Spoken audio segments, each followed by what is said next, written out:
Verdade. It's time! O último is time desse período para esta turma. Pronto, começamos a aula oficialmente. Eu sei que muitos ficam bolados com o meu it's time, mas vamos lá. Bom, continuando o que eu estava falando antes de botar para gravar. Então, o que rola? Vou dar tempo, tá? Nós teremos tempo suficiente, então fiquem tranquilos, absolutamente tranquilos, tá? E eu mandei um material para vocês no Classroom, que são 3 de exercícios, né? Feito passo a passo, nananã, enfim. Eu acho que eu esqueci, não sei se eu mandei, acho que eu mandei pessoal da teoria, não sei se eu mandei pessoal de teoria de estruturas. Vocês são sistema estrutural, peraí. Eixos de aço, de bruxo. Mandei sim. Mandei uma listinha com exercícios feitos passo a passo. Na verdade, o link do site, né? Responde aí, se eu não me engano. E aí tem uma listinha lá, passo a passo, que vocês podem olhar, alguns exercícios, tal, tentar refazer, coisa e tal.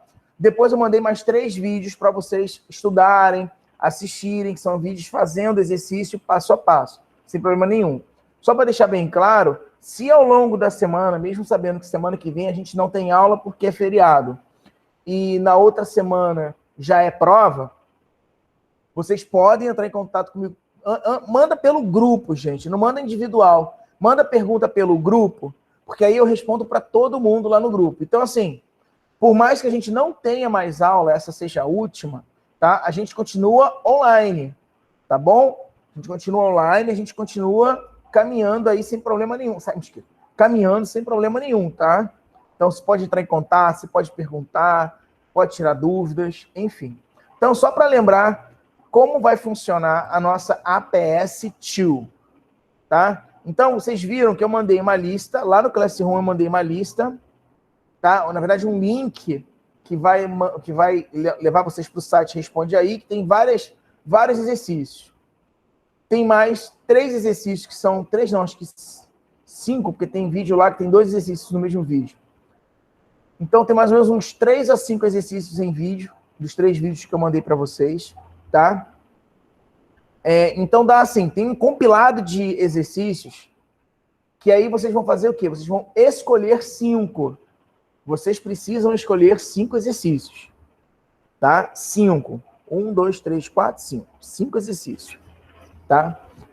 Desses todos. Professor, tem uns exercícios lá absurdos, que é A, B, C. Ô, criatura, se é você que vai escolher o exercício, para que você vai escolher o exercício mais absurdo, de difícil, de complicado? Só se você for ter uma pessoa complicada. Você é uma pessoa... não é temente a Deus, porque você, né? Você tem problema. Vamos conversar? Então, só estou pedindo para você fazer 5 exercícios. Uma pessoa inteligente, uma pessoa sagaz, sabe que tem uma quantidade absurda de projetos que vocês têm que fazer na arquitetura, que é o inferno astral, que vocês viram à noite, nessas épocas assim, fazendo o projeto. O que você vai fazer para o tio Everton? Hein? Você vai pegar os exercícios que são mais simples. Você é uma pessoa inteligente. Você não é uma pessoa... Pelo amor de Deus. Né? Não implica que você estude e se aprofunde no conteúdo, tá? Mas também não há necessidade de você pegar os exercícios mais complexos, mais absurdos, para reproduzir. Então, você vai pegar esses 5 exercícios que eu passei e vai fazer o quê? Você vai alterar apenas um detalhe, um número, um valor, uma unidade, um ângulo, alguma coisa nesse exercício e vai refazer esse exercício a partir daquela alteração. Então, lembre-se, você precisa colocar o original em cima, o enunciado original em cima e o enunciado com a alteração, para que eu possa olhar um e o outro, tá? Olhar os dois, analisar, ver o que você alterou.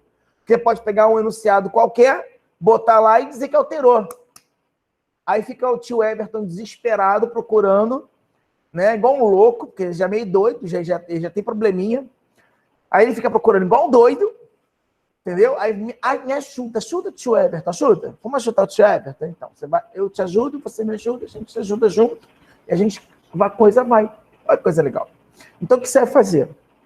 Você vai pegar lá o enunciado oficial e vai colocar o enunciado embaixo, qual a alteração que você fez. Né? O de cima e de baixo são iguais, quase iguais, só mudou que esse aqui tem um negocinho a mais lá diferente que você mudou. E aí, esse de baixo você faz. O de cima não precisa. O de cima já está feito em algum lugar que você copiou. Tá? É só isso. É isso. E mais a prova. Obviamente, vocês devem perguntar. Professor, a prova é para entregar no dia da prova? Não. Vou testar um negócio diferente dessa vez, já que provavelmente essa é um dos meus últimos home office, porque período que vem, se Deus quiser, a gente volta para a sala de aula, né? A gente se vê, se toca, no sentido poético, tá, gente? Só para deixar bem claro. A gente vai alterar do jeito que a gente quiser, que você quiser, eu tô nem aí. Contanto que seja valores, tipo, João e Maria. Aí você vai botar lá, Maria e João. Não, né, bebê? Não, bebê. Você vai mudar o número, unidade. Você vai escolher lá o que você vai mudar e refaz com aquela mudança de unidade. Só isso. Tá? Continua os mesmos grupos, duplas, trios e assim por diante. Então, me perdi. O que eu estava falando? Então, o que acontece? Vocês... com relação à prova. Então, vocês podem entregar a prova... Isso, obrigado, Júlia. Então, vocês podem entregar a prova qualquer dia. Se você já fizer hoje, já pode colocar lá. Eu deixei em aberto. Tá? Por quê? Como a gente não tem aula depois da A2, a gente não vai ter mais aula. Então, a gente não vai ter mais esses encontros. Né? Eu já posso ir corrigindo, deixo guardadinho lá as notas. E aí, quando virar a data da nossa prova, do dia da nossa prova, né, na sexta-feira, daqui a 3 semanas, aí eu lanço. Pluft. Se já tiver todo mundo já lançado, eu pego e lanço a nota. Sacou? E aí vocês já sabem se passou, se não passou. Acho que a maioria passa aqui, se não todos. Né? São pessoas dedicadas, pessoas que estão assistindo a minha aula, estão correndo atrás, né? Acredito que ninguém vai se ferrar aqui, não. Né? Então, vamos embora. Então, dito isso, tá? Fiquem tranquilos. Acabei de fazer a APS. Posso mandar lá pro... Posso jogar lá? Pode. E eu criei, né? O pessoal reclamou pra caramba. Eu criei 2 colunas. Criei uma coluna prova e criei uma coluna APS, tá? Prova e APS. Então, você coloca a APS na PS e a prova na prova, para facilitar também. A coluna PS, coluna prova, o que mais? O que mais que eu esqueci?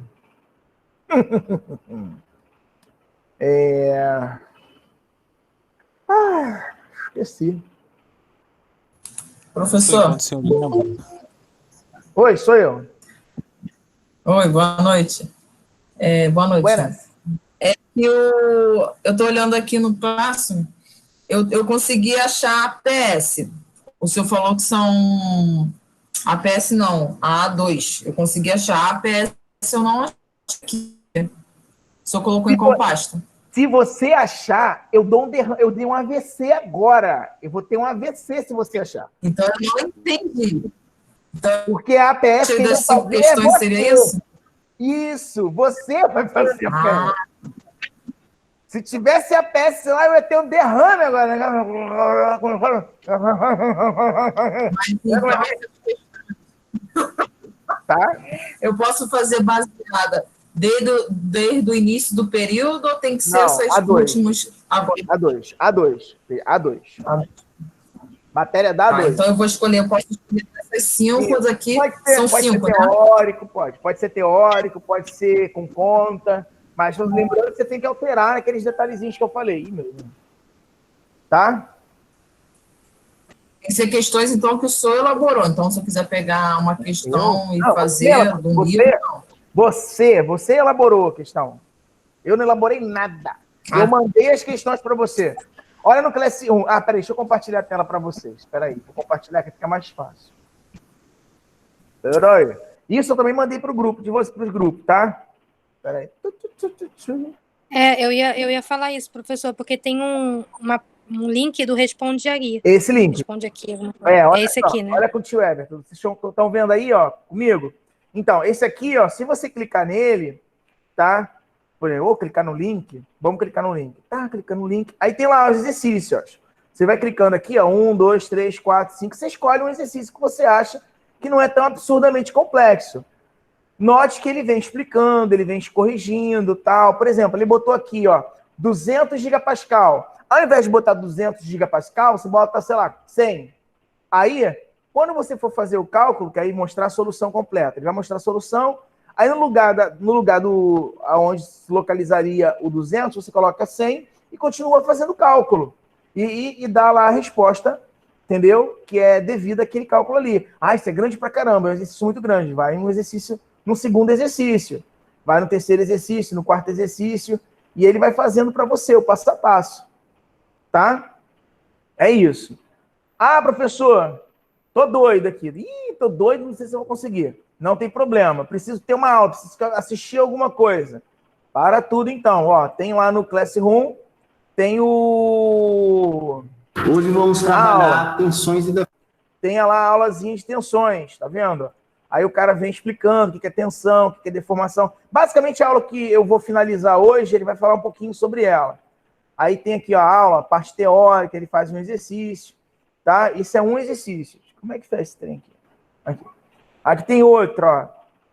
Esse exercício aqui é muito bom de assistir também, é bem legal. E é do Responde Aí, tá? Aí o cara vem explicando, aí ele mostra a curvinha, tal, tá? Ah, eu preciso fazer esse exercício? Não, gente, isso aqui é para vocês entenderem como é que funciona o cálculo. Aí tem outro cálculo aqui, ó, outro Responde Aí, ó. É teórico, acho que esse aqui é mais teórico. Aí ele vem explicando o que é cada coisinha, o que acontece, tal. Pronto. São 3 exercícios feitos e mais essa listinha aqui, que tem uma quantidade absurda de exercícios. Vocês vão escolher e vão estudar, vão construir sozinhos o processo em si, entendeu? O exercício já existe, só vai alterar um detalhezinho e vai mudar. Fez isso? Copia lá o enunciado do exercício original e depois recoloca o novo enunciado com a alteração que você fez. E mete bronca mudando, fazendo o cálculo com aquela alteração, entendeu? Deu para entender? Eu compliquei mais ainda. Não deu para entender. Isso, essa é a PS2. Isso, essa é a nossa PS2. Por isso que a PS2 não está lá. Porque quem vai fazer são vocês. Então, assim, existem milhares de possibilidades. Eu falei lá, aquele exemplo lá, eu botei 100 gigapascal. Pode ser que alguém bote 50, outro bote 60, outro bote 800. Para cada pessoa, cada grupo, cada um vai escolher um valor e vai fazer. Tá? Enfim. É isso. Posso para aula? Mais alguma pergunta? Não? Posso para aula? Lembrando que a prova pode ser entregue a partir de agora, qualquer dia, tá? A qualquer dia. Ah, fiz a prova, virei a madrugada fazendo a prova. Já pode colocar lá se quiser. Eu não vou dar a resposta e não vou dizer nota, dizer se errou alguma coisa, se acertou alguma coisa. Não vou. Eu só posso lançar depois do dia da prova. Tá? No outro dia. Nesse caso aqui, no nossa sexta, será depois do dia da prova da sexta, eu só posso lançar no sábado. Então não adianta ficar me perguntando, me ligando, mandando mensagem. Professor, verifica se você enviei. Professor, verifica se está lá. Não vou fazer isso. Eu vou fazer depois da prova. Depois da prova, eu digo para você, olha, enviou. Olha, fulano não enviou. Igual que eu fiz da outra vez, tá? Então não fica, pelo amor de Deus, não fica me perturbando, perguntando se você, para ficar verificando se você enviou ou não. Eu tenho mais de 400 alunos. Se eu o tempo todo ficar tendo que responder aluno por aluno para saber se enviou ou não, vou ficar doido. Aí eu não vou dizer mais doido. Você sabe, né? Vocês entenderam. Vamos lá, crianças. Deixa eu abrir esse trem aqui. Nossa aula de hoje. Deixa eu colocar aqui. Suppliers. Deixa eu andar bastante aqui para um pouquinho para frente. Isso é importante. Então vamos lá. Conceitos, né? A gente estava falando de momento fletor, né? De flexão, que a flexão é uma forma de ensaio, né? E a partir desse ensaio você consegue, por exemplo, obter algumas informações da sua viga, né? Saber o quanto que ela deforma, até que ponto ela suporta, tá? E assim por diante. O ensaio de flexão, ele pode ser de 2 pontos, de 3 pontos, perdão, 3 pontinhos aqui, ó, 3 pontinhos ou 4 pontos. Depende do tipo da viga, depende da proposta da viga. Se for geralmente para uma carga concentrada, 3 pontos é o ideal. Agora, se for para uma carga distribuída, por exemplo, né, uma caixa d'água, uma piscina, alguma coisa que vai ficar, ou uma laje que vai suportar aquela viga vai estar suportando, tá? Aí a gente geralmente usa ensaio de 4 pontos. Aí, ó, aqui alguns conceitos que eu já falei para vocês a respeito dos ensaios, né? Mas vale salientar que quando a gente trabalha com ensaio de flexão, a gente geralmente trabalha com materiais muito duros, materiais cerâmicos, chamado aço fofo com alto teor de carbono, tá? Quando o material é muito flexível, geralmente a gente trabalha com torção, cisalhamento, tração, tá? Compressão também é para materiais cerâmicos ou materiais muito duros. Continuando. Uma coisa que é extremamente importante para vocês saberem é a dimensão, tá? A seção reta do material. A seção reta do material, da viga, dita o quanto ela vai flexionar, o quanto ela deforma antes da ruptura. Note que a viga mais usada é a viga de seção reta retangular. Pô, se vocês olharem na sua casa ou em qualquer lugar, no Brasil pelo menos, tá? A retangular é a mais comum. Por quê? Ela é intermediária de algo que quase não flexiona, que é a viga I, para algo que flexiona muito, que é a viga com seção reta circular. Tá? Aí, aqui é um cálculo de tensão, né? Que a gente não precisa se aprofundar, porque isso aqui é mais para o pessoal da engenharia civil, então vou pular, tá? Não entre em pânico, por favor. A questão de discordância e sistema de escorregamento. O que acontece é o seguinte: na natureza, os materiais que são cristalinos, são cristais, eles se organizam de forma perfeita. Imagina uma caixinha. Imagina essa caixinha aqui, ó. Essa caixinha, tá? É cheia de bolinha de gude. Então ela tá perfeita, cheia de bolinha de gude.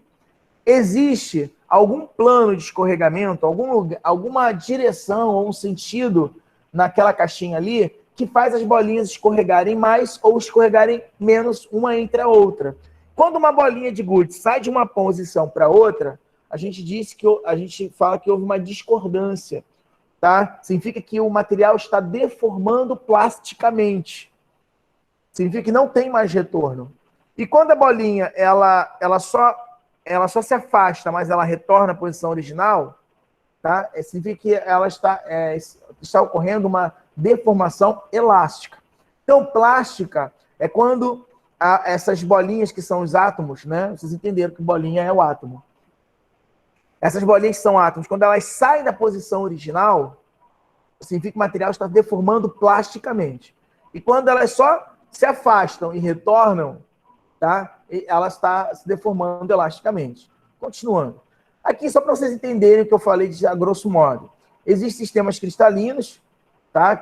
Cada sistema cristalino tem um nomezinho, né? CCC, CFC, hexagonal, ortorrômbico, romboédrico, tetragonal, tá? E para cada um deles existe um plano preferencial onde o material escorrega, onde essas bolinhas escorregam com maior facilidade, gerando a deformação plástica. Essa aqui é só uma linguagem, porque como eu vou falar mais à frente sobre essas coisas, a imagem vai surgir na cabeça de vocês, ou fica mais fácil para depois vocês forem ver esse vídeo, né? Vocês entenderem. Então vamos lá. Tensão e deformação. A tensão, gente, nada mais é que a força sobre área. É pressão. Eu tenho uma área, tá? E nessa área eu aplico uma força. Essa força que é aplicada sobre essa área gera o que a gente chama de pressão. Só que na engenharia isso tem um outro nome, é chamado tensão. Tensão de engenharia.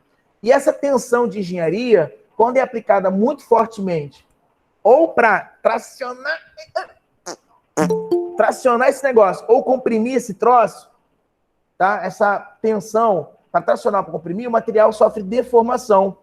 E essa deformação a gente chama de deformação de engenharia por esse S estiloso aqui. Deixa eu ver que eu acho que tem alguém tentando entrar. Opa, pronto. Senão o pessoal vai brigar comigo. Voltando. Tá? Então eu tenho tensão. Tensão é igual a força sobre área. E deformação de engenharia. O que é deformação de engenharia, tio Everton? Como assim? Me explica esse negócio. Explica esse negócio que eu não entendi. Calma, gente. Relaxa, vai dar tudo certo. Toma um café, toma uma água. Imagina o seguinte. Eu tenho material. Caraca, eu tinha separado a bosta da mola aqui. Aff. Ô, meu pai amado, Everton. Tinha separado a molinha. Bosta. Bostas voadoras. Bom, imagina uma mola de caderno. Pronto, pegar uma molinha de caderno aqui, ó. Molinha de caderno. Essa molinha de caderno. Note que quando eu aplico uma força de tração ou de compressão, tá, eu tô comprimindo, ó. Comprimindo, tracionando. Quando eu aplico uma força sobre aquela área, ela tende a o quê? A deformar. Ou seja, então, o que é deformação? Deformação é o que ele variou, o quanto ele variou, pelo que ele tinha inicialmente de tamanho. É como assim, tio Everton? Olha só. Olha aqui o desenhozinho. Eu estou tracionando, estou puxando, tá? Tracionando. Então, ele variou um certo tamanho, uma certa variação. Ele pegou, se você pegar o tamanho final e diminuir do tamanho inicial, ele vai variar um pedacinho. Desculpa. Esse pedacinho que ele variou, dividido por tudo que ele era inicialmente, você tem uma porcentagem, você tem um ajuste matemático, digamos assim, que diz o quanto aquele material deforma em relação àquela força aplicada sobre aquela área. Sobre isso aqui, ó. Sabendo disso, a gente consegue fazer um gráfico chamado tensão-deformação, que é um clássico. Tensão-deformação, gráfico tensão-deformação. Aonde, seguinte, quando eu estiver trabalhando na primeira região, que é essa primeira região que a gente está aprendendo aqui, que é uma reta, tá? Eu digo que aqui existe uma lei chamada lei de Hooke, que é a lei da mola. Lei de Hooke. Que diz o seguinte, que a tensão, que é essa força aplicada sobre aquela área, é igual a um módulo. Esse módulo é o módulo de elasticidade ou módulo de rigidez, vezes a deformação, que é o quanto que ele deforma a partir da força que eu estou aplicando. O que é o módulo de rigidez, tio Everton? O módulo de rigidez é o quanto essa reta ela está em pé ou está deitada. Quanto mais em pé essa reta estiver, mais rígido é o material, mais duro é o material. Em pé, duro. Caiu, ó, mole. Tá? Agora, se você entender alguma maldade, o problema é seu, porque você é uma mente podre, uma mente poluída, uma mente que não vai para o céu, tá? Lúcifer vai consumir sua alma porque você pensou maldade quando o tio Everton estava dando exemplo. Então, acreditando que você é uma pessoa santa, se a reta, tá? Se a reta ela cair, ela for pequena, baixinha, tá? Ó, caiu, tá? É menos rígido. Levantou, rígido. Então, quanto mais em pé ele tiver, essa reta, quanto mais em pé esta reta tiver, tá? Ou este módulo, ou módulo de elasticidade, tá? Mais duro é o material, mais rígido é o material. E quanto mais baixo, mais molezinho é o material. Tá? Pessoas poluídas, gente podre. Vamos embora, continuando. Uhul! Aqui tem alguns exemplos, tá? Para vocês entenderem alguns conceitos básicos aí, entender algumas regrinhas. Nós temos, ó, o alumínio, módulo de elasticidade do alumínio em gigapascal, que pascal é a unidade de medida, tá? Na semana passada eu falei sobre isso.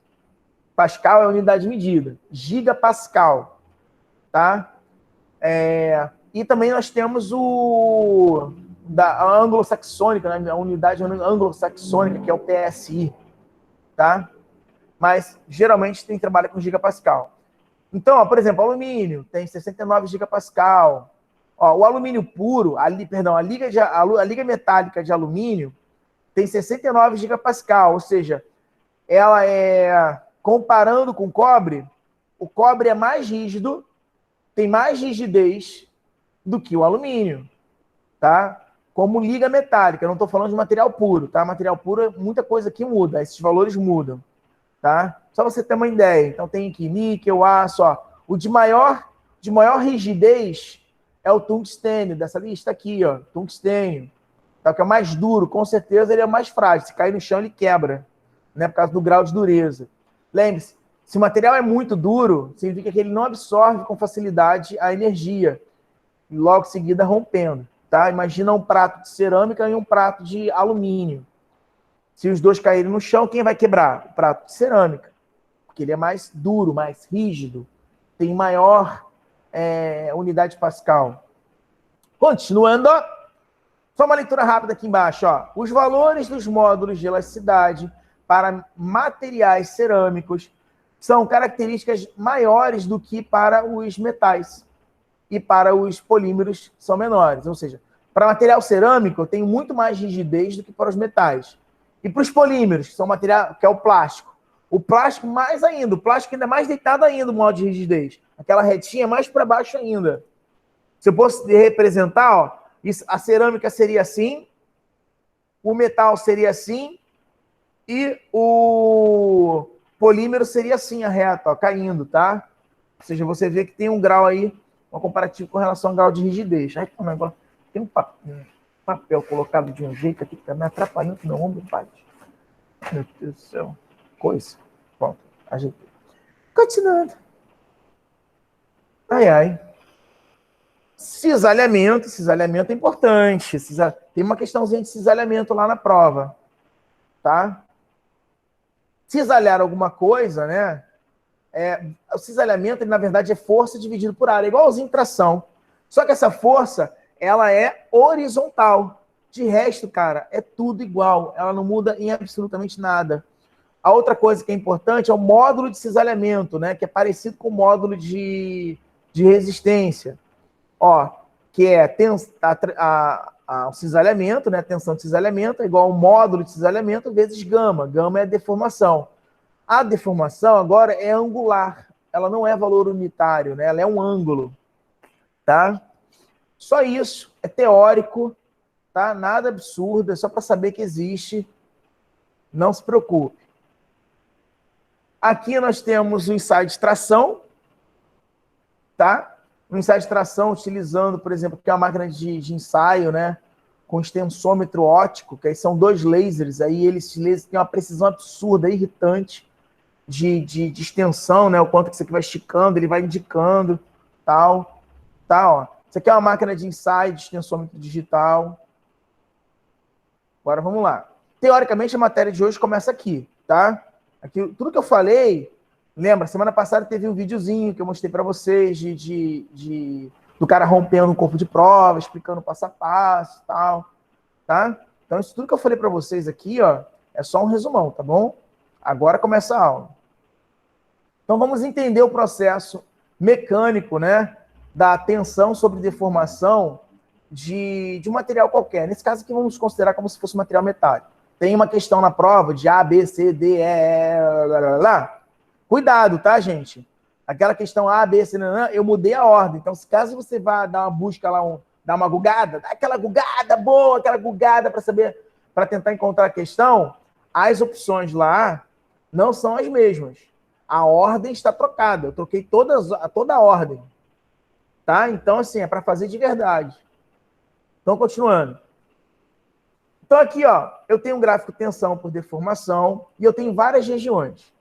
Vamos lá. Primeira, desse ponto aqui onde começa até o ponto P, é a minha região elástica. É a minha região elástica. Qualquer coisa que aconteça aqui, ó, até mais ou menos aqui nesse limite de escoamento, onde o material ele começa a deformar, aquelas bolinhas de gude começam a sair da posição original, tá?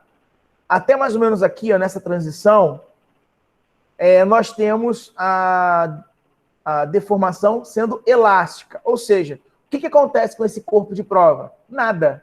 Ele estica, mas se você liberar a energia, digamos que a máquina parou e você, por algum motivo, tá? E aí você desliga lá a máquina, o corpo de prova volta às dimensões originais, como se nada tivesse acontecido. Neca de catibiriba, tá? Aí tudo bem, passei do ponto P, foi para um outro ponto aqui, que é o limite de escoamento. Esse limite de escoamento, ou seja, daqui para cá, né? Nesse limite de escoamento, os átomozinhos estão escorregando, estão sendo a posição original. Deu merda, eles não vão voltar mais para a posição original. Tá? Em alguns gráficos, deixa eu ver se eu consigo ver um gráfico aqui. Em alguns gráficos, o limite de escoamento é algo gritante, né? Você olha assim e fala, aquele ali é o limite de escoamento, uhul! Só que em outros não, bebê. Em outros gráficos, o limite de escoamento acontece de forma tão sutil, quase imperceptível, que você tem que ter uma técnica que já é usada já há décadas, tá? Que é o quê? O limite, a deformação, ela vai de 0 a 100%, tá? De 0 a 100%, tá ok? Então, o que rola de 0 a 100%? Ele pega 0,2%.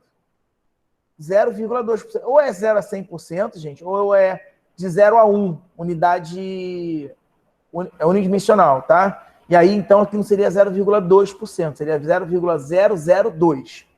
Então, ele pega essa distância aqui, gera uma reta paralela à reta da linha elástica, até ela tocar um determinado ponto da curva. Nesse ponto onde ela toca a curva, ele chama de limite de escoamento, tá? Ele pré-assume que nesse momento aqui, o bicho começa a pegar lá dentro, atomicamente falando. E aí, o que acontece? Aí esse corpo de prova começa a esticar e não vai, nunca mais, no more, voltar à posição original ao qual ele se encontrava antes do limite de escoamento. Então ele vai, e pá!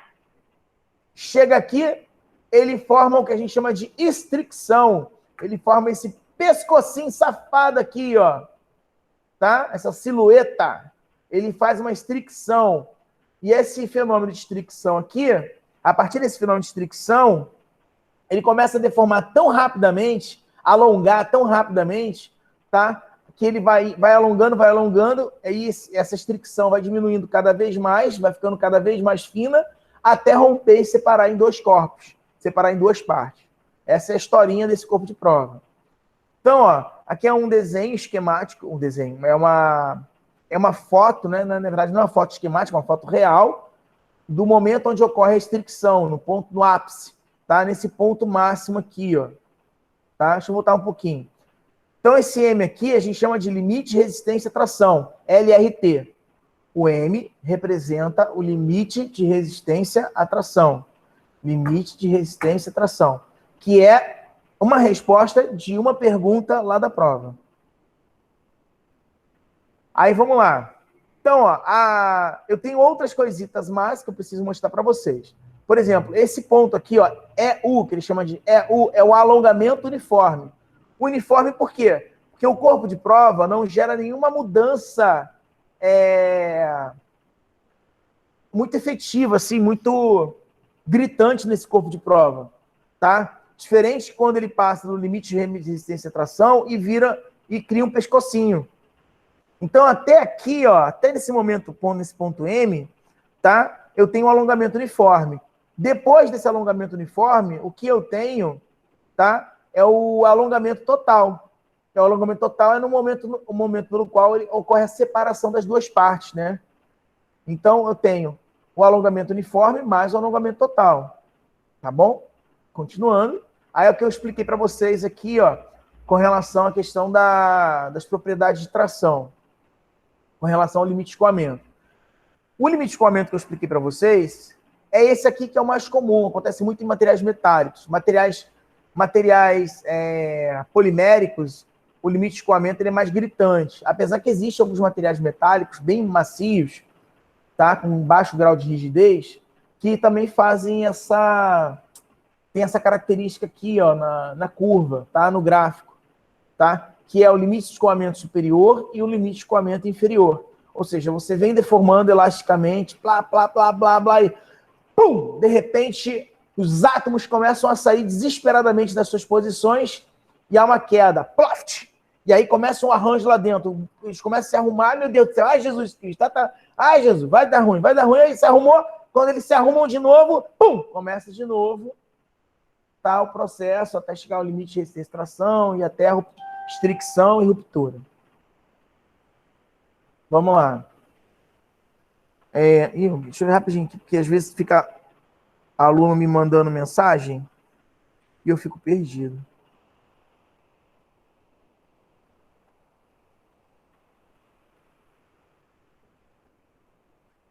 Ah, show. Não é nada importante, não. Só coisa que eu poderia ter visto depois. Desculpa. Continuando. Então, vamos lá. Aí temos o módulo de elasticidade. Ah, professor, então o módulo de elasticidade, o módulo de Hooke, o módulo de rigidez, né? Módulo de elasticidade de Young, né? Módulo de Hooke, não. Módulo de Young, rigidez, elasticidade. Ele é uma reta, né? Mais ou menos, mais ou menos. Existem alguns materiais chamados de materiais elastoplásticos, ou elastômeros, ou... enfim, materiais que sofrem deformação elástica, mas só que quando eles retomam a posição original, eles vão devagarinho, são viscoelásticos, eles vão retornando devagarinho, então tem a ação do tempo sobre eles. Quando ocorre a ação do tempo sobre um determinado material, a gente diz que essa propriedade é uma propriedade chamada anelasticidade. São materiais anelásticos, tá? E eles têm essa característica da curva aqui, ó.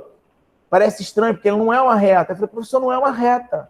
É uma curvazinha, tá? E existem 2 métodos de calcular, que é o da módulo tangente ou o método da secante, módulo secante. Que não nos interessa, é só para vocês saberem que existem 2 formas diferentes, tá?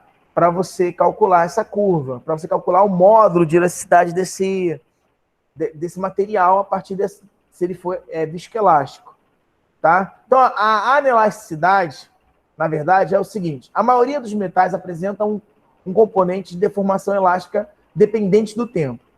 Ou seja, alguns materiais metálicos, eles têm essa curvinha, às vezes essa curvinha aparece, mas nem todos.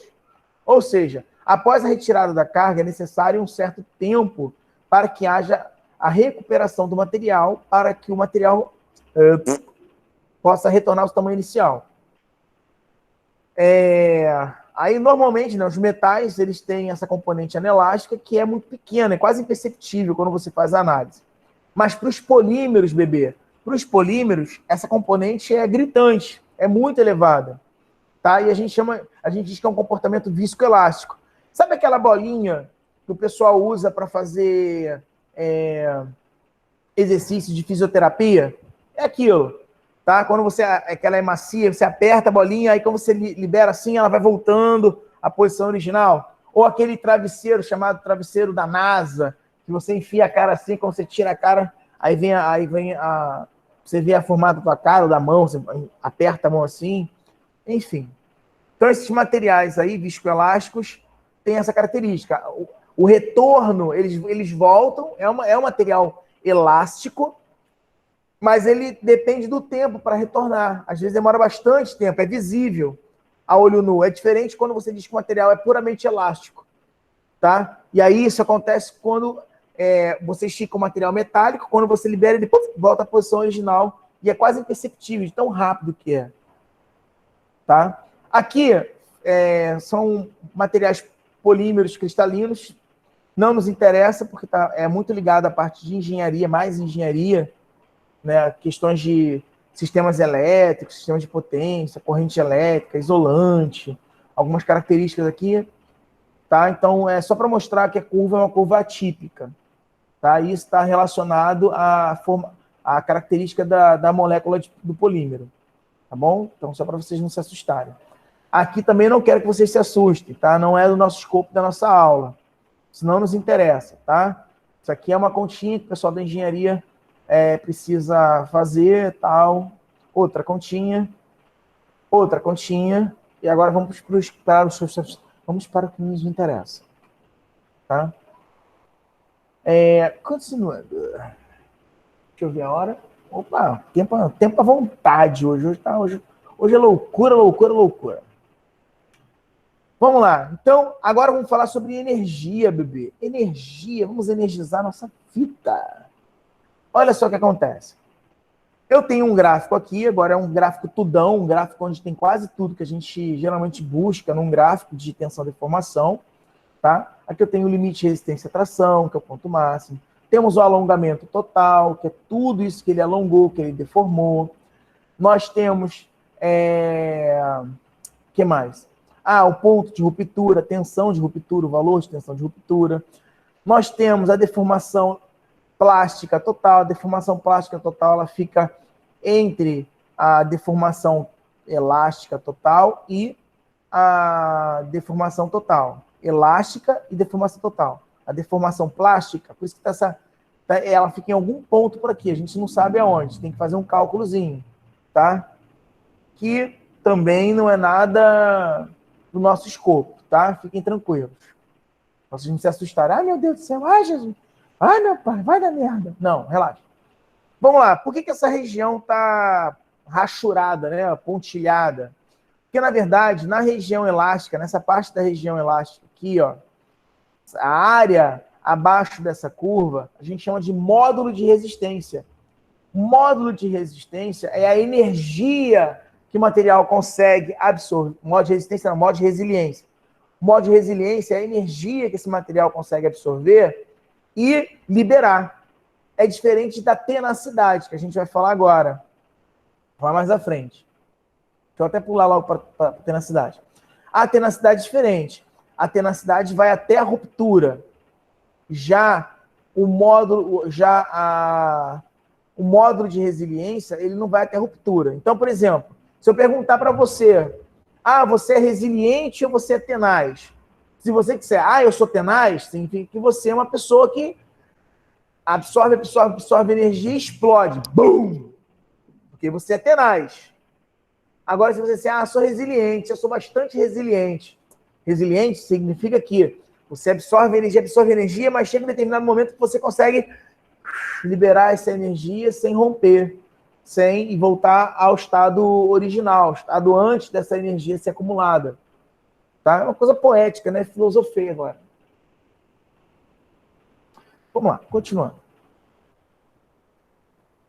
Outro termo interessantíssimo que eu acho que está lá na prova de vocês, tenho quase certeza que sim, é a ductilidade. Como assim, tio Everton? Ductilidade. Conte-me mais sobre isso, Everton. Bom, daqui para frente, na verdade, quando a gente trabalha com gráfico de tensão e deformação, a gente não pode dizer, o material é mais assim ou mais assado. Você precisa de pelo menos 2 materiais com características próximas para que você possa fazer as devidas comparações, tá? O corno da moto está passando de novo na rua. Enfim. Então, você precisa de comparar. Não tem como você dizer assim, por exemplo, essa caneca aqui é mais bonita. Mais bonita em relação a quem? A que eu já vi. A mais bonita do que tem na minha prateleira lá na cozinha. É mais bonita do que está aqui na mesa agora. As que estão aqui na mesa, que tipo, não tem nenhuma outra, só ela mesmo. Geralmente ficam 20 canecas aqui em cima da minha mesa. Enfim. Então, você tem que ter uma análise comparativa. No caso da ductilidade, por exemplo, né? Como é que eu sei que o material é mais dúctil ou menos dúctil? De acordo com o grau de energia que ele consegue absorver antes da ruptura. Tá? Que a ductilidade está ligada também à tenacidade.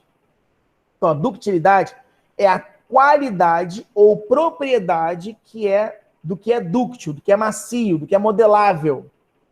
Ou seja, o que é flexível, elástico, maleável, que se pode comprimir ou reduzir a fios sem se quebrar, que se pode distender sem romper. Então aqui, por exemplo, quem consegue absorver mais energia antes de romper?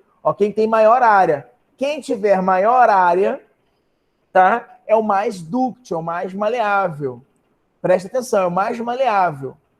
Professor, então tá ligado também a questão do módulo de elasticidade? Não, o módulo de elasticidade é mais rígido. É o grau de rigidez, grau de dureza. É muito natural que quanto mais dúctil for o material, tá? Mais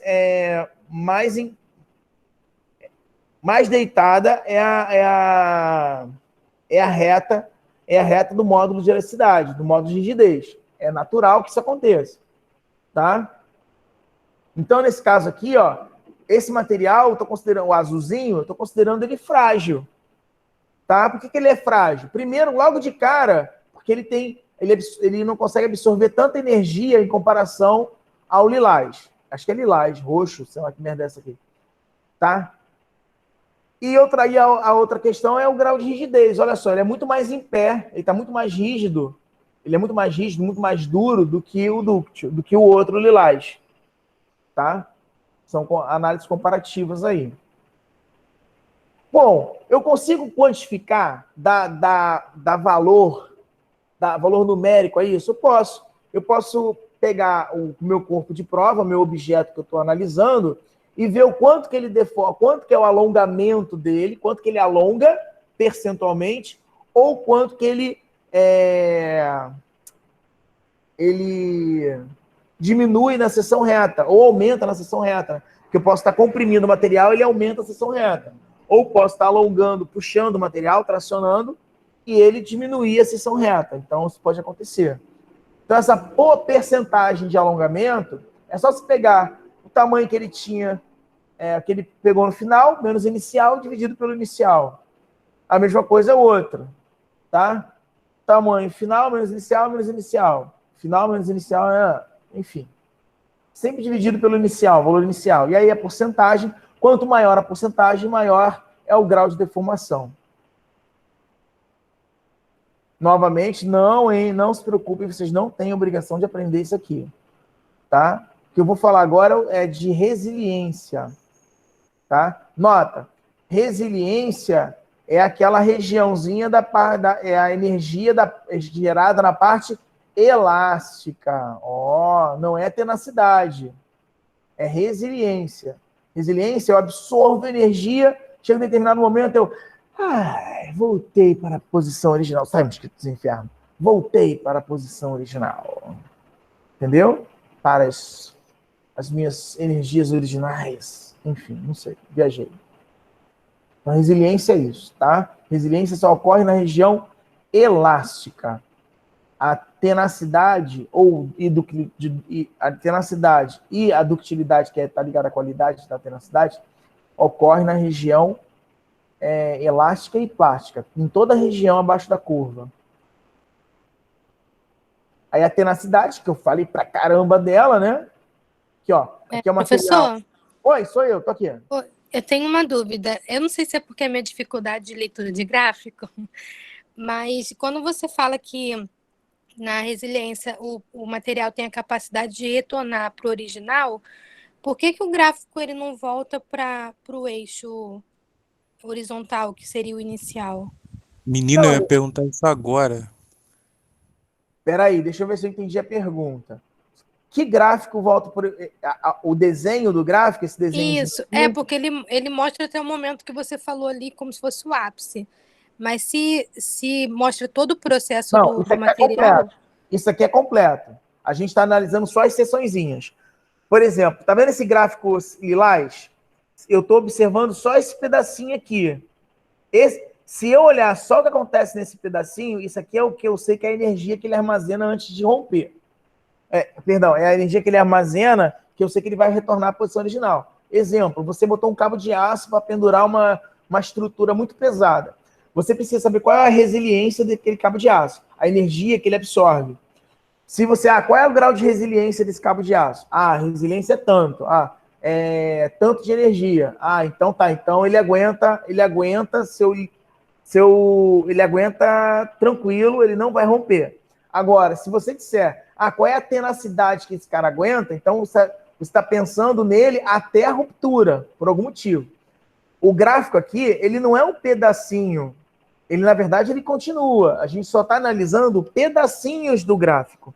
Quando você faz o teste de carga, você faz até a ruptura, você passa por todos os estágios. Você passa pelo estágio onde ocorre a resiliência, você passa pelo estágio onde você tem o limite de escoamento, pelo limite de resistência à tração, pelo limite de ruptura. Aí você sabe que tudo abaixo do gráfico, se você somar toda a energia abaixo do gráfico, você tem a tenacidade. o desenho se eu tiver um outro gráfico sobreposto nesse gráfico, eu vou conseguir analisar a ductilidade, quem é mais maleável e quem é menos maleável, material mais maleável, material menos maleável, que é o que acontece aqui, ó. Tá, eu precisei botar dois gráficos, um sobre o outro, porque a ductilidade, por exemplo, para que eu possa fazer uma análise dela, eu preciso ter dois gráficos para poder analisar. Digamos que aqui eu tenho, por exemplo, isso aqui é aço inox e isso aqui é ferro fundido.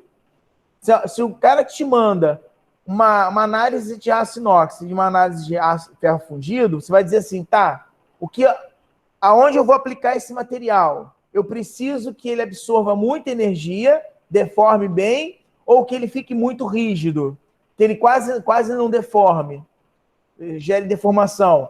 Aí você diz qual material que você vai escolher. Ah, não, eu não quero aço inox. Eu quero o ferro fundido, porque o ferro fundido vai responder mecanicamente melhor do que o aço inox, por algum motivo.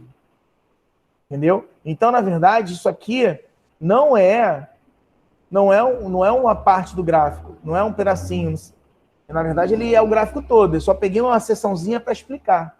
Consegui. Era isso a sua pergunta? Só para saber, senão eu estou viajando. Não, sim, é porque quando a gente analisa os que tem um ponto de ruptura e analisa esse, dá a entender que aquele é o ponto de ruptura, mas como fala que ele volta ao estado normal, é como se ele estivesse descendo depois, né, se fosse continuar o gráfico. Se por acaso eu parasse nessa região até aqui, se eu parasse, eu estou lá esticando o objeto na máquina, né, de ensaio. Tá? Tô esticando. E aí, de repente, por algum motivo, diz assim, cansei. Aí ele volta para a posição original. Se for nessa região aqui, porque ele estava no momento de resiliência dele, e não na região de tenacidade dele. Na região onde ele começava a deformar e não ia mais conseguir. Então, o que a gente está analisando é só um pedacinho do gráfico. É a história evolutiva do seu material, do momento que ele é forçado a se deformar até o momento que ele rompe. Entendeu? Entendi. Professor, Oi, pode perguntar. o senhor poderia, para entender melhor, para fixar aqui na minha mente, o senhor poderia dar um exemplo de onde é utilizado, por exemplo, não sei, uma ponte, uma ferrovia, não sei, ou o material que ele precisa estar... um material que ele precisa ser mais flexível, né, que tenha mais resiliência, e um que ele precisa estar mais rígido? Só para entender melhor. Vamos lá. Digamos, vamos fazer uma passarela. Tá? Você vai fazer uma passarela de um shopping com um vão aí um vão de 5 metros. Um shopping e tal, você quer fazer uma passarela de vidro, lindíssima, ó. O cara passa assim, ele olha as pessoas passando lá embaixo, tá até aqueles arrepios estranhos, assim, quando você está passando por aquelas passarelas. Aí você pensa assim, tá, qual o material que eu vou usar aqui? Qual é a viga que eu vou usar? Eu uso viga, por exemplo, eu uso viga de metálica, de metal, ou uso concreto? Concreto, né? Uma armação de concreto armado. Aí você vai pensar, bom, mas viga uma estrutura de metal aqui, nossa senhora, aí ó, arrepio de novo, ó, vai ficar lindo esse negócio aqui, vai ficar incrível, né? Porque aí a questão do metal junto com o vidro, tal, papapá, tchucu-tchucu. Aí talvez você esteja cometendo um equívoco, ou não. Porque, por exemplo, se você usa uma viga de concreto para esse vão de 5 metros, o que vai acontecer? As pessoas vão começar a passar. Aí vou mostrar aqui o gráficozinho para vocês entenderem dos dois gráficos. Imagina que essa aqui, ó, a lilás. Eita, gente. Eita. A lilás. É lilás isso aqui, gente? A lilás é a viga de metal. E essa aqui, ó, azul, é a viga de concreto. Só que consegue, não é uma passarela? Se é uma passarela, você quer que esse material absorva muita energia para poder absorver e libere, ou seja, note que a tenacidade, a resiliência dele, se eu pegar daqui para baixo e daqui para baixo, você vai notar que até a resiliência do frágil é menor que a do dúctil, tá? Ou seja, até a capacidade dele de absorver e voltar para a posição original também acompanha, tá? Quem é mais dúctil, provavelmente também é mais resiliente.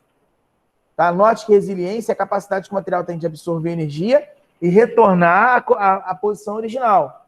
Você quer que a sua passarela tenha o máximo de resiliência possível e não de tenacidade, que vá até a ruptura. Então, o que rola?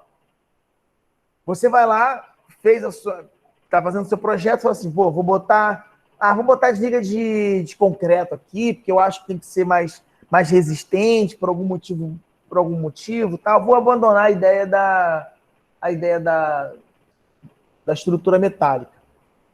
Aí depois tu pensa, o engenheiro vai dizer assim, olha só, talvez, aqui pelos meus cálculos, né, a estrutura metálica talvez tenha uma saída melhor. Por quê?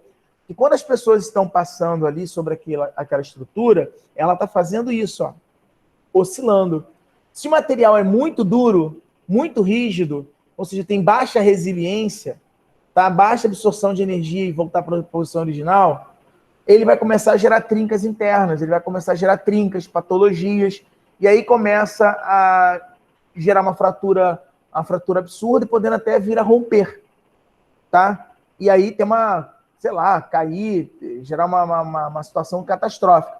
Note quem já passou nas passarelas ali da Avenida Brasil, note que todas elas, boa parte da estrutura é metálica, tá? Poucas passarelas, as mais antigas, que foram feitas de estrutura de concreto, com concreto armado, elas ou já não existem ou estão interditadas.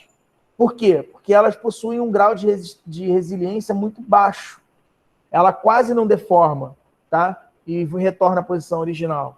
Já as pontes que têm estrutura metálica, na sua grande maioria, ela consegue absorver, até mesmo porque está passando o carro lá embaixo, a vibração dos carros, dos caminhões, do avião que passa, das pessoas que estão passando aquela passarela o tempo todo, tá? E N fatores. Consegui explicar? Esse exemplo foi razoável? Foi, consegui entender. Show. Então, vamos embora. Uhul! Vamos falar sobre dureza. Então, vamos lá. Dureza, galera, é o seguinte. Ensaios de dureza, né, são realizados com mais frequência do que qualquer outro ensaio mecânico. Por quê? Porque é simples, é barato, não é destrutivo, tá? Porque o ensaio mecânico é um ensaio que é destrutivo. Ele vai pegar o seu material, o seu corpo de prova, ele vai destruir. Só que às vezes você não quer destruir aquele teu corpo, destruir o teu material.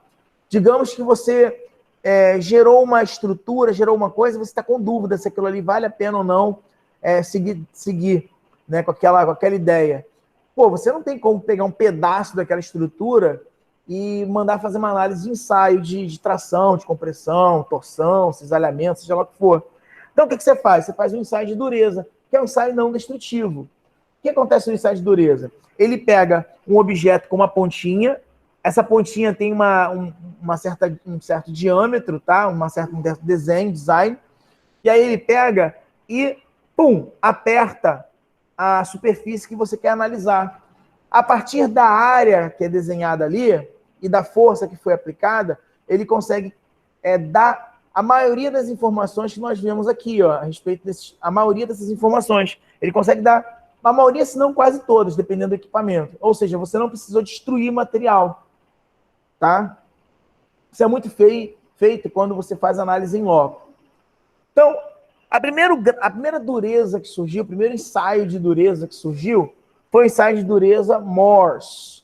Tá? Morse disse assim, caraca, lá em 1822, poxa, a gente precisa saber comparar o material com alho, com bugalho, né? Por exemplo, eu estou olhando esse material é mais duro ou menos duro que esse material? Não sei. Como é que eu posso saber? Eu vou criar um método. Como é que foi o método que Morse criou? Não é mais usado há muitos anos, tá? Acho que quase há um século, eu acho. Só foi utilizado no primeiro século só, que outros ensaios de dureza começaram a surgir. Um ensaio não destrutivo de dureza é um ensaio que é um material que risca em outro material. Mostra essa sacação. O material que riscar o outro material, ele é mais duro. E assim por diante, sucessivamente. Então, por exemplo, o talco, quando eu falo talco, gente, é uma pedra, tá? Pedra de talco, não é... Da ideia de talco, né? Parece que tá falando de... Ô, meu pai. De... Aquele talco assim, né? Que joga assim, tal, nas crianças. Tem um pessoal mais velhinho aí que usa talco também. Então, o que acontece? Não, é pedra, tá? Um tipo de rocha. Então, o talco, ele, por exemplo, é riscado pela gipsita, que é riscada pela calcita, que é riscada pela fluorita. E aí tem uma escala de 1 a 10 criada por Mohs, que aumenta para aumento de grau de dureza. Só que isso não funciona muito bem. Com o avanço da tecnologia, muitos novos materiais surgiram e que eles acabam ficando meio esquisito aqui, serem encaixados aqui. Quer ver um exemplo? O aço dúctil. O aço dúctil corresponde a uma dureza de 6 mors, que é do feldespato.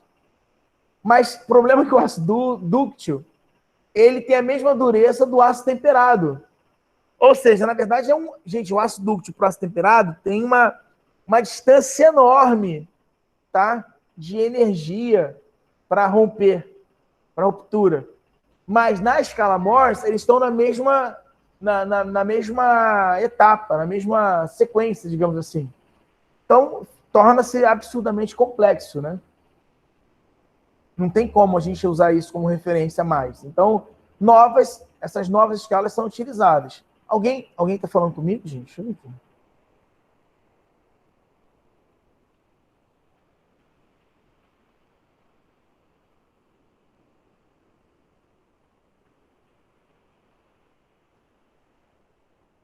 Só um minutinho.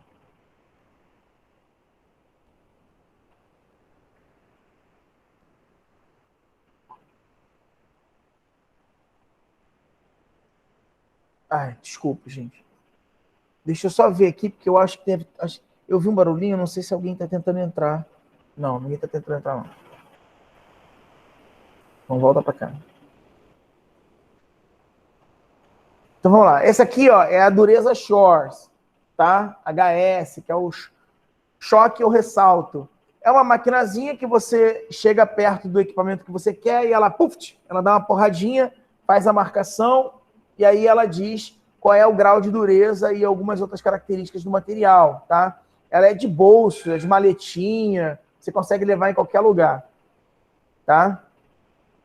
Aqui são são as pontas de outros ensaios, tá? Que ponta? Você lembra que eu falei que, na verdade, é uma pontazinha e essa ponta tem um tipo de superfície. Tá um mosquitarada, não sei se é na casa de vocês tá mosquito, mas aqui tá um mosquito, caramba. É que eu vivo quase na roça. Aí, nossa. Então, o que acontece? A ponta, tá? Ela tem um design, ela pode ser redonda, ela pode ser prismática, ela pode ser... E depende também do tipo de material. Então, ó, por exemplo, no ensaio Brinell, eu tenho o objeto, né? A ponta é uma esfera. No ensaio Vickers, tá? É uma pirâmide de diamantada. Essa aqui é a esfera de carbeto de tungstênio, né? A da Brinell. A da Nup, tá? Também é uma pirâmide diamantada, com uma outra característica, um outro design. Ainda tem a Rockwell, tá? Isso aqui é só para vocês saberem. E existem as equações pertinentes a esses ensaios, né? Que aí você vai fazendo as substituições e vai descobrindo aí o grau de resistência do material, de dureza do material. Espera aí. Ai, gente, será que eu peguei o... Droga. A gente não vai falar sobre falhas, não, tá? A gente para em dureza. É que eu ia explicar um outro negócio com vocês. Não, eu vou falar sobre falhas sim, sabe? Acho que é importante vocês saberem sobre falhas. Porque tem muita coisa na arquitetura que vocês cometem erros absurdos porque vocês... Mas não era isso. Eu acho que eu peguei o texto, o coisa desatualizado. Bom, então dureza é isso, tá? Dureza tem essa característica. Vamos falar em falhas sim, que acho que é importante para vocês. E dá tempo tranquilo, ainda vai dar 8 horas.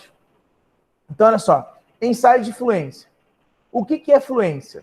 Fluência é o seguinte, você tem um material, digamos que você vai trabalhar em uma empresa aí na área da construção civil ou em uma situação X qualquer, tá? Onde o seu material ele fica sob a estrutura, o projeto que você desenhou fica próximo a um forno elétrico, uma cozinha industrial. E aí essa estrutura, esse projeto, como ele fica muito tempo ao lado desse forno, dependendo do tipo de material, ele pode sofrer o que a gente chama de fluência. Ele pode literalmente escorrer. Só que ele fica dependente do tempo. Ou seja, como é que eu sei que aquele determinado material, ao longo de 2, 3, 4, 5, 10 anos, tá? Sobre a ação de uma temperatura extremamente elevada, vai deformar ou não? Através de um ensaio chamado ensaio de fluência, que é basicamente você pega o corpo de prova, tá? Coloca dentro de um forno, é um forno especial, que a temperatura pode chegar a 1.000, 2.000, 3.000 graus, tá? E ele fica preso a um peso. E vai sendo feita uma análise do que acontece ao longo das semanas com o aumento com o quanto esse corpo de prova vai esticando, tá? E aí você obtém uma curva. Essa curva aqui, ela tem 3 estágios. Estágio primário é quando ocorre o encroamento, né? O material começa a ficar... Por mais que ele está sofrendo ação da temperatura, ele começa a endurecer. De repente, ele começa a esticar, né, linearmente, ao ponto que no final ele rompe. Tá? Então, são esses 3 estágios. Fadiga, bebê. Na arquitetura, nem tudo está parado. Vocês sabem muito bem disso. Vai fazer um chão de fábrica, vai fazer uma academia no 2º piso, no 3º piso, vai fazer uma ponte, uma passarela, vai fazer, enfim, alguma coisa onde vai existir a movimentação, a ação do movimento, ou até barcos, né? Porque eu não sei porquê, no Brasil existe uma deficiência enorme para arquitetos navais. Tá? A arquitetura naval, gente, é milionária. Um arquiteto naval, para fazer um design de projeto de ambiente interno de um navio, de um barco, de um transatlântico, ou seja, que for, tá? São projetos milionários. Projetozinho aí que você ia ganhar, sei lá, 20 mil, 100 mil reais, tá? Para um projeto bem mais simples de um barco, de um iate, por exemplo, você vai ganhar 400 mil reais, tá? É hipervalorizado. Sabe por quê? Dá para contar no dedo das mãos o número de arquitetos navais que existem no país, no Brasil. Se demora, eu acho que ainda até sobra. Tá? Firmas de arquitetura naval. Existe uma demanda, uma necessidade absurda. Tanto a arquitetura naval quanto a arquitetura aérea. Tá? Desenhar design de projetos de ambientes internos de aviões, tá? Tanto aviões quanto jatinhos. No Brasil é raro, no Brasil é muito incomum. Pouquíssimas pessoas se dedicam a essa área. Eu posso dizer para você absoluta certeza que se alguém daqui um dia resolver estudar arquitetura naval ou arquitetura de aeronaves, né, de design interno de aeronaves, provavelmente, daqui a uns 10 anos, vai estar muito bem financeiramente falando, tá? Já Pois dou a eu achei a hashtag minha aqui. área. Oi? Pois eu achei a minha área. Não, tô brincando. Não é brincando não, bebê. Senta e começa a pesquisar aí sobre isso, tá? Pode pesquisar sobre isso que você abrir uma firma nessa área e começar a trabalhar, ou vai estagiar, ou começar a fazer design de projetos e vender design de projetos nessa área, começar a entrar nesse mundo devagarinho, ou até fazer uma pós ou um mestrado nessa linha. Pô, fazer mestrado nessa linha já te abre caminhos, porque você vai entrar em contato com várias empresas, tipo 2 ou máximo, empresas dessa área, e que vão te absorver, vão querer você absurdamente, porque não tem pessoas especializadas ou focadas nessa linha. Tá? De repente, você se especializa em área naval, tipo, marchetaria, madeira, estruturas metálicas internas para para design de não sei o quê, papapá, alguma coisa nessa área para conforto, para conforto. Por exemplo, de quem está lá dentro. Mas o senhor fala área naval militar ou qualquer outra? Qualquer outra. Ai, meu Deus, tem um bicho aqui, peraí. Porque aqui eu moro meio que na roça, então apareceu um bichão aqui que eu não identifiquei, mas deve ser um ser vivo que estava mexendo. Desculpa. Você não tá Não era naval. falando mal de Caxias, não, né? É, de Caxias mesmo. Enfim. Você não Então, fala mal de Caxias, não. Uhum. Acho que foi embora. Espero que ele morra em paz. Enfim, continuando. Agora eu tô tenso aqui, porque ele ficou debaixo da mesa. Tenho medo de cair nas minhas pernas aqui. Porque se vocês não sabem, eu tô de bermuda. Por mais que pareça. Enfim, todo professor dá aula de bermuda, tá? Tem professor até que dá aula só de calcinha. Vergonha. Continuando, que eu sei que elas me contaram. Professor, Oi! desculpa interromper de novo. Podres dos professores. Fala. Não, é porque assim, já fugi um pouco do que eu ia perguntar lá atrás, fiquei com vergonha, eu vou perguntar agora, para aproveitar. Você falou sobre a questão da temperatura, né? Tá falando aí sobre... Eu me esqueci o nome, mas fala um pouco sobre temperatura. Isso, da fluência, isso. E aí eu tava pensando desde lá atrás, né? Sobre a questão das forças, né? E me veio aquelas pontes que são bem altas, né? Tem bastante no Japão, né? Você falou sobre as pontes do shopping que são de vidro. E aí eu fiquei pensando sobre as questões climáticas. Eles também fazem testes com relação... fazem testes. Mas como se fossem essas forças, por exemplo, da tensão, eles tudo? Eles pegam o material e fazem... Na verdade, são feitas várias análises, aí você tem respostas numéricas se você vai usar ou não. Então, você vai ter vários materiais e várias análises. Eu posso usar esse, não posso usar esse. Você vai fazer uma estrutura onde você sabe que a temperatura é absurda e ocorre dilatações térmicas absurdas. Você precisa fazer um ensaio de fluência para saber se aquilo ali a médio e longo prazo não vai gerar uma fratura catastrófica e dar merda no seu projeto. Porque o projeto que você desenvolve, que você desenha no Rio Grande do Sul, não vai ser o mesmo projeto ou os mesmos materiais no Nordeste, por exemplo. Tá? Porque a variação de temperatura é absurda e é diferente. Tá? Para um lugar muito frio e para um lugar muito quente. Eu vou entrar exatamente nessa... É isso que você me perguntou? Vai me dar um link para uma outra coisa que aconteceu há quase um século e meio atrás, que é o do Titanic. Quer ver? Vamos lá. Então, fadiga, né? É um ensaio que... Só para fechar, mas eu vou falar daqui a pouquinho. Vou falar aqui, ó. Fratura dúctil frágil, tá? É lá que eu vou responder essa pergunta para você. Deixa eu só terminar a parte de fadiga. Então, o que acontece? Então, existem ensaios, e aí esses ensaios são feitos repetidamente, um método faz pra caramba. Você pega um material, uma bola de futebol, por exemplo, eles têm uma maquinazinha que eles ficam apertando a bola de futebol lá. Tem uma que tem capacete, que tem um troço que fica batendo no capacete durante horas e dias. Por quê? Porque ali é para testar o grau a quantidade de ciclos de respostas mecânicas que aquele material aguenta antes de romper, para você prever. Isso acontece, por exemplo, em aeronaves, assim por diante. Falando no naval, quando eu falo naval, gente, abrindo um parênteses, naval é marítimo, civil ou militar, tá? Obviamente, a área civil é a mais fácil de se entrar e a que mais paga bem. A área militar, você tem que fazer concurso. Então, é desnecessário. Você pode ir para a área civil, que tem uma quantidade muito maior de barcos. Note que no Brasil, o Brasil é um dos países que tem maior área litorânea do planeta. Ou seja, imagina o nível a necessidade hoje comercial para arquitetos de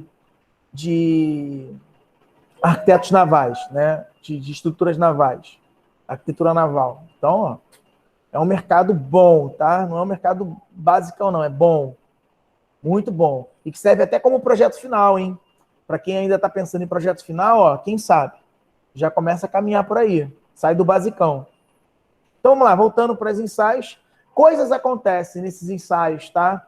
De fadiga. Esses ensaios podem ocorrer de forma cíclica, tá? alternada, por exemplo, eu posso pegar, vou pegar um arame e vou fazer, ó, a mesma energia que eu gasto para cima é a energia que eu gasto para baixo do arame. Já pode acontecer de forma de tensões repetidas, assimétricas, né? Onde, por exemplo, eu forço mais o arame para baixo e volto à posição original, fazendo assim, ó. Eu não vou e volto com a mesma energia, tá? E tem, por exemplo, mola de carro que são alteradas, né? Que são aleatórias. As aleatórias, por exemplo, mola de carro. A mola de carro ela não faz isso, né? O carro passa em buraco.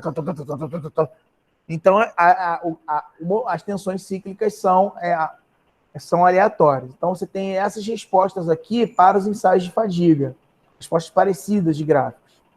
Isso aqui é uma curva de Euler, tá?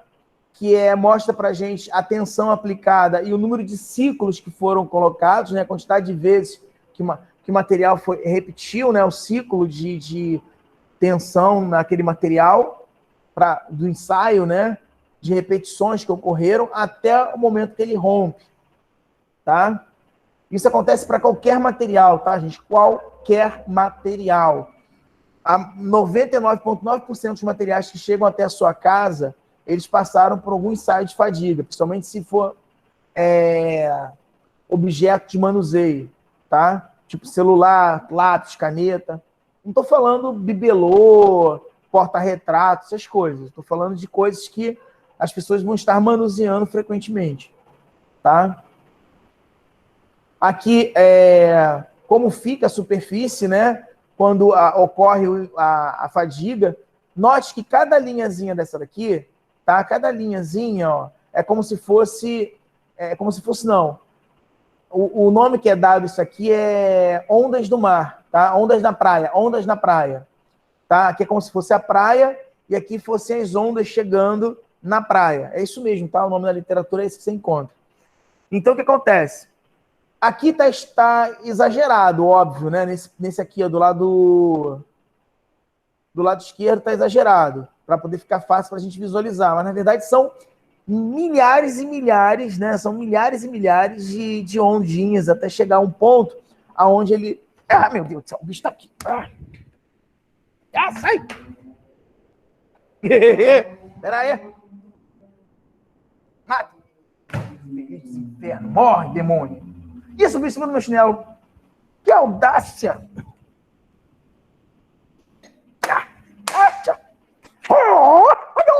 Ai, que nojo, encostei no... Morre, demônio. Vamos lá. Oi? Depois fala mal de Caxias. Ai, mais um bichinho foi pro céu. Continuando. Ah, meu Deus, passou de 4 patas, meu filho, tem que morrer. Continuando. Ai, tô tão aliviado agora que eu tava tenso dando essa aula. Vamos lá, vamos embora. Mas já matei o bicho. Continuando. E aí, continua. Tem várias linhazinhas aqui, ó, que são chamadas ondas no mar, tá? São milhares. Então, cada ondinha dessa aqui é um ciclo, tá? É um ciclozinho, é um movimento. Por exemplo, um garfo que corta uma faca que corta. Todo movimento que ocorre naquele material, tá? O número de ciclos, o número de vezes que aquilo se repete, forma essas tensões internas aqui, essas ondinhas. Chega um determinado momento que o material rompe, tá? Por isso que a gente precisa fazer criar, né, desenvolver a curva de Euler, exatamente por esse motivo, para que você consiga saber até que ponto o máximo de uso que você vai ter sobre esse material, ou até onde esse material usa. Por isso que, geralmente, quando te oferecem uma extensão, né, alguma coisa a respeito de seguro, né? Olha só, você não quer estender o seu seguro disso aí para mais 1 ano, para mais 3 anos, tá? É porque ele sabe que o ciclo de vida é superior àquele tempo que ele está ofertando para você, tá? Por isso ele tem a segurança, porque os ensaios foram feitos e essa resposta ele já possui. Então ele não está te oferecendo algo pensando no teu bem e no risco que você vai correr. Porque ele já sabe que aquilo ali vai durar muito mais tempo do que ele está do que ele está te ofertando. Agora sim, respondendo o que a colega perguntou, com relação à variação de temperatura. Existe uma transição chamada transição dúctil-frágil. Essa transição dúctil-frágil é interessante porque o que acontece é o seguinte, deixa eu mostrar. Lá o Titanic, ai meu Deus, meu chinelo agora está lá embaixo. O Titanic, estou descalço, não pode ficar descalço.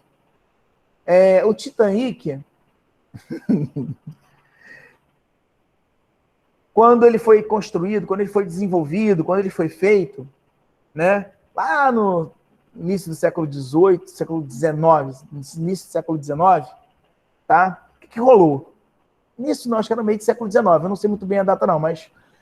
Enfim, aí estava sendo construído a mais ou menos a uma temperatura de 15, 20 graus, tá? Então, todos os testes mecânicos, ensaios, tudo que era para ser feito, tudo que era para estar bonitinho, lindo, plau, tá? Foi feito, mas foi feito com a temperatura daquele local. Aí pegaram, botaram o Titanic, né, fizeram aquela festa toda, Leonardo DiCaprio conseguiu entrar clandestinamente lá dentro, tal. Aí foi embora. O que aconteceu? Chegou a um local, não sei se é na Antártida ou no Ártico, não sei onde foi, mas enfim, chegou a uma local do mar, né, aonde a temperatura era abaixo de menos 10 graus Celsius. Ou seja, uma temperatura muito abaixo ao qual o material que o Titanic foi feito, né, foi analisado. Lembre-se que o material do Titanic, a carroceria... Ai, meu Deus do céu, hoje é dia dos bichinhos estranhos. Agora tem um bicho voando aqui na minha cabeça. Isso é praga de aluno, hein? Vocês querem que eu termine a aula? É isso mesmo? Pessoal? Hein?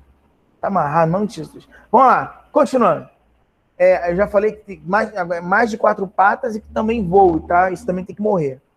Continuando. Aí, tá? Veio um lindo iceberg. O iceberg veio vindo, fazer um iceberg. O iceberg veio vindo. Lá, eu sou um iceberg. E aí veio o Titanic. Lá, eu sou o Titanic. E o iceberg pegou. Olá, Titanic, como vai? Puf! E aí o Titanic quebrou como se fosse feito de porcelana. Como assim, tio Everton? Ele quebrou, ele literalmente fez isso, ó. Puf! Rachou. Tá? E aí, aquela história toda que vocês sabem, né? Leonardo DiCaprio morreu, foi triste, não ganhou o Oscar, ficou muito puto. Mas enfim. Professor. Oi? Mas tem... Eu não lembro muito bem se é carta solar, mas tem uma coisa que a Daphne explicou pra gente em conforto ambiental, que era justamente isso. Cada estado tem suas características e cada estado trabalha com... Estado, assim, que eu falo porque a gente está no Brasil, né? Mas Sim. cada país, tem suas características e cada um trabalha de uma forma com os materiais, né?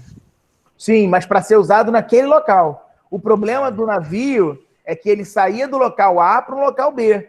E aí as características do local A não foram adaptadas para o local B. É isso que é o problema. Então, por exemplo, você faz um processo construtivo, você cria um modelo de casa super impactante, que é, sei lá, ecologicamente correto, é muito sensato, é barato, um modelo incrível de construtivo. E aí acha que você pode pegar esse modelo incrível construtivo e colocar em qualquer região do país. Não, bebê. Você vai ser obrigado a fazer as devidas alterações para aquelas regiões, por causa da questão da temperatura, da incidência solar, por causa da posição onde vai ficar localizado, questão de umidade do ar. Então, às vezes o projeto é lindo, mas ele é lindo para aquela região. Às vezes, para outra região, você vai ter que fazer alterações que não tornam ele tão viável. Né? Enfim. Então, o que aconteceu com o Titanic? Como a temperatura do Titanic estava muito abaixo da temperatura que deveria estar, o metal do Titanic transitou de dúctil, para um material mais maleável, para um material muito frágil. E ele quebrou. O que acontece? No navio, gente, existem compartimentos, seções, que elas são fechadas. Uma é fechada a outra, é fechado mesmo, hermeticamente fechado. Então, se, por exemplo, o iceberg batesse nessa seção, o máximo que ia acontecer, essa seção ia encher de água. E acabou, o navio ia embora. Eu sou um navio, eu estou indo para a América. Tá? que aconteceu é o seguinte, como esse aqui agora, dentro daquela água lá gélida, ele transitou do dúctil para frágil, ele agora é como se fosse uma cerâmica ambulante. Então, quando ele bateu aqui, o iceberg bateu, ele não fez só um rasgo para encher de água, ele bateu e fez uma fissura, quebrou, ele foi de fora a fora, como se fosse feito de cerâmica, literalmente ele quebrou mesmo, quebrou no meio. Então, meu bem, aí não tinha o que se salvar, tá? E aí aconteceu o que aconteceu. Esse é o efeito de transição ductil-frágil que acontece em alguns materiais. Existem ensaios, eu não vou me estender com relação a esses ensaios, tá? Mas existem dois tipos de ensaios, tem ensaios ensaio ISORT e ensaio Charpy, que é um ensaio de energia, né, de cálculo de energia, onde você tem uma peça de uma certa massa, ela cai por efeito de gravidade e quebra a pecinha. A diferença de altura diz a energia que esse material absorveu a uma determinada temperatura. Então, você coloca várias pecinhas de temperaturas diferentes e faz o martelo romper cada uma delas. E aí você vai calculando a energia e a temperatura, relaciona a energia com a temperatura, e aí você consegue saber aonde ocorre a transição dúctil-frágil do material, tá? Aqui é só um outro exemplo das duas posições que você pode ter, deitado ou em pé, a pecinha. E aí você, através do impacto, da energia de impacto pela temperatura, você consegue fazer um gráfico desse aqui, aonde você sabe aonde é a energia, onde é a região frágil e aonde é a região dúctil, tá? A ideia é sempre trabalhar nessa área de transição aqui, ó. Sempre que puder, trabalhe sempre nessa área de transição. Não construa nada aonde ele se encontra na sua região frágil ou aonde ele se encontre na região dúctil. Trabalhe sempre com materiais que estão transitando dentro dessa região, porque aí fica fácil para você manobrar, mexer, alterar pequenos detalhes apenas. Aí aqui eu tenho dois exemplos. Isso aqui é do aço inox. Note que o aço inox, ó, existem materiais que não transitam. A transição é quase zero ou nula. No caso do aço inox, por isso que o aço inox é tão usado para processos construtivos e finalização, tá? Por quê? Porque o aço inox não tem esse problema da transição dúctil-frágil. Agora, note que o ferro, né, o aço, que não é aço inox, o aço normal, tá? Note que ele já sofre uma transição dúctil-frágil, ó. E a temperatura de trabalho dele é de 93 graus Celsius, tá? Enfim, e muito obrigado. E não temos próxima aula. E aí, galera? Espero que tenham gostado. Vocês gostaram? Espero que tenham... Professor, por um lado, eu fico muito feliz e pelo outro também, mas assim...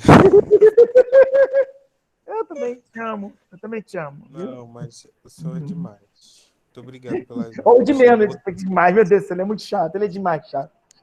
Não, mas... Valeu, gente. Valeu, gente. Espero que vocês tenham gostado. Não deixe de estudar e fazer material, tá? Deixa eu ver se tem alguma coisa aqui. Alguém me xingando. Professor, cheguei um pouquinho atrasada. Tem como o senhor falar quando vai ser a entrega da PS, da prova? Quando vai ser a prova? A prova é daqui a 3 semanas. A prova vai ser dia 27. Até o dia 27 você tem que entregar para mim. Você pode entregar qualquer dia. Se quiser entregar a prova amanhã, você entrega para mim. A APS, não sei se você sabe como vai ser a APS, se você chegou a ver como é que é a aplicação, por isso que a APS não está lá. Então, não me pergunte, cadê a APS? A APS não está lá, a prova está. Não, a APS quem vai fazer é você. Tá? Você vai escolher 5 exercícios do material que eu mandei para vocês, tem 3 vídeos e uma lista, tem um link para uma lista, tá? Que vocês podem escolher 5 exercícios, desses 5 exercícios, vocês vão escolher 5 exercícios e vão alterar um dado, uma informação e refazer a partir daquela alteração, tá? Para mim, quando você for enviar a sua APS, que pode ser qualquer dia, até o dia 27 no nosso caso, né? Até o dia 27, isso aí, até o dia 27, você tem que fazer o seguinte, você tem que colocar em cima, coloca o enunciado real e embaixo o enunciado com a alteração. E aí, desse da alteração, você faz, tá? Desse da alteração você faz. Deu para entender? É só isso. Por que eu preciso do enunciado original? Porque eu preciso saber de onde você tirou. Porque Senão, são vários alunos, vários enunciados, são vários exercícios, eu vou ficar doido. Falhou só um pouquinho, mas eu entendi. Tem que alterar o resultado. Alterar o resultado não. Você vai ter que fazer para poder, né, encontrar o resultado final. Você altera um dado, uma informação do enunciado original. Você coloca o original e coloca o mesmo enunciado, só que com a alteraçãozinha lá, com o númerozinho alterado. E aí você faz com aquele número alterado. Tá? Foi? Deu? Acho que deu, né? Letícia perguntou mesmo. Foi sim, entendi. Obrigada. Letícia perguntou o quê? Mesmo esquema do grupo. Mesmo esquema, mesmo grupo, se possível, tá? Mesmo grupo, se possível. Dupla, trio, quádruplo, quíntuplo, tá? É o mesmo esquema. Tá bom? Aí eu já fiz lá fiz até uma coluna APS, uma coluna prova para facilitar a minha vida lá, porque eu vi que a gente se enrola. Eu, por exemplo, me enrolo. Tá? Aí eu botei 2 colunas, aí fica mais fácil para vocês jogarem APS lá, o pessoal do grupo jogar APS e jogar a prova do outro lado, tá bom? Mete bronca e foi muito bom ter tido aula com vocês, na verdade, passado um pouco do meu conhecimento para vocês. E vice-versa, tá? Beijo do gordo. Tchau, tchau. Tchau, professor. Obrigada, hein? Tchau, fica com Deus. Tchau. Tchau, gente, tchau.